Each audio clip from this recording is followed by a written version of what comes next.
Halo, Assalamualaikum warahmatullahi wabarakatuh. Salam sejahtera bagi kita semua. Kembali lagi ke History on this Day, podcast seri keempat. Di seri keempat ini, kita akan membahas mengenai hari jadi kota Palembang yang bertepatan pada hari ini. Saya, Febiana Anugrah Resni, mahasiswa pendidikan sejarah Fakultas Keguruan dan Ilmu Pendidikan Universitas Sriwijaya, Angkatan 2021, berkesempatan menjadi narator untuk podcast kali ini. Sejarah Kota Palembang. Kota Palembang merupakan kota terbesar kedua di Pulau Sumatera, sekaligus menjadi ibu kota Provinsi Sumatera Selatan. Palembang termasuk kota tertua di Indonesia yang sudah berdiri sejak masa Kerajaan Sriwijaya. Palembang terkenal dengan jembatan Ampera yang membentang di atas Sungai Musi, serta makanan khasnya yaitu pempek. Kota Palembang merupakan kota tertua di Indonesia yang sudah berusia 1339 tahun, yang didirikan pada 17 Juni 683 Masehi. Pendirian kota Palembang itu merujuk pada prasasti kedudukan bukit yang merangkat tahun 682 dan merupakan peninggalan Kerajaan Sriwijaya.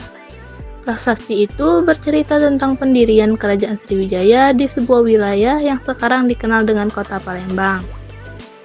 Dalam perkembangannya, Palembang menjadi saksi kejayaan dan keruntuhan berbagai peradaban, mulai Sriwijaya hingga Kesultanan bercorak Islam. Kota Palembang juga sempat dikuasai oleh para perompak dari Cina pada abad ke-15. Perompak ini kemudian ditumpas oleh Laksamana Cheng Ho. Asal-usul nama Palembang. Topografi kota Palembang dikelilingi dan digenangi oleh air.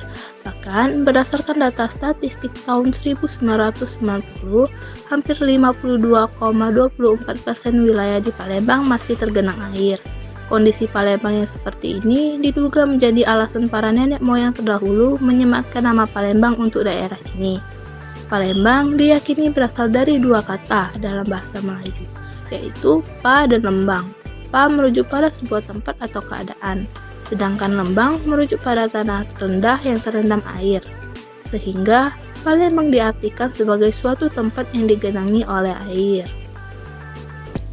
Wilayah Palembang di masa lalu pernah menjadi pusat perdagangan internasional yang erat kaitannya dengan Kerajaan Sriwijaya. Dalam catatan Chow Jukwa pada abad ke-14 disebutkan bahwa Palembang dan Sriwijaya merupakan negara yang menguasai lalu lintas perdagangan asing di Selat Malaka. Disebutkan, pelabuhan di Palembang dilengkapi dengan rantai besi yang berfungsi untuk menahan bajak laut yang berniat jahat. Ketika ada kapal pedagang asing datang, rantai-rantai itu akan diturunkan sehingga mereka bisa masuk. Selain itu, kapal yang melintas tanpa singgah akan dikepung oleh kapal milik kerajaan. Dalam catatan itu, digambarkan bahwa awak kapal kerajaan merupakan orang-orang yang berani mati. Kota Palembang juga memiliki daerah penyangga yang dikenal dengan Patung Raya Agung atau Palembang Raya. Daerah-daerah yang menjadi penyangga Palembang yaitu Kabupaten Banyuasin, Kabupaten Ogan Komering Ilir, dan Kabupaten Ogan Ilir. Dan sudah bukan rahasia lagi bahwa pempek merupakan makanan khas Palembang yang sudah mendunia. Pempek atau empek-empek merupakan makanan yang terbuat dari ikan yang digiling lembut lalu dicampur tepung sagu atau tepung kanji. Makanan yang satu ini umumnya disajikan dengan kuah cuka yang rasanya asam, manis, dan pedas. Konon, sejarah pempek bermula saat seorang perantau Tionghoa datang ke Palembang pada abad ke-16, saat Sultan Mahmud Badarudin II berkuasa. Pempek diyakini berasal dari kata apek atau pek-pek, yaitu sebutan untuk paman atau laki-laki Tionghoa saat itu. Serta sebagai kota metropolitan terbesar kedua di Sumatera, kota Palembang menyimpan banyak sekali potensi wisata. Simpul tempat wisata di Palembang antara lain Sungai Musi. Di pinggiran sungai ini terdapat beberapa objek wisata seperti Jembatan Ampera dan Museum Sultan Mahmud Badarudin II. Tempat wisata di Palembang lainnya yaitu Masjid Agung Sultan Mahmud Badarudin II, Benteng Kuto Besa, Kambang Iwak Family Park, Hutan Wisata Punti Kayu, Taman Purbakala Kerajaan Sriwijaya, lalu Monumen Perjuangan Rakyat, Museum Negeri Balaputra Dewa, Masjid Cheng Ho Palembang, Kampung Kapitan, dan masih banyak lagi yang lainnya.